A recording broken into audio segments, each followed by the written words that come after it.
Welcome to our easy guide on tree service insurance and how it protects you during tree cutting operations. When hiring a tree service, ensure they hold general liability insurance. Workers' compensation is the safety net for the crew at work. If a worker falls from a ladder or incurs a chainsaw injury, the company's insurance covers their medical bills and lost wages.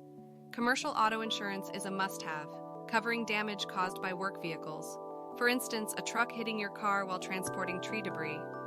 Always request a tree service certificate of insurance and ensure that it encompasses all three policies: general liability, workers' compensation, and commercial auto. Ignoring the certificate can lead to significant issues. An uninsured, unprofessional company would do more harm than good, leaving you to shoulder any accidental costs.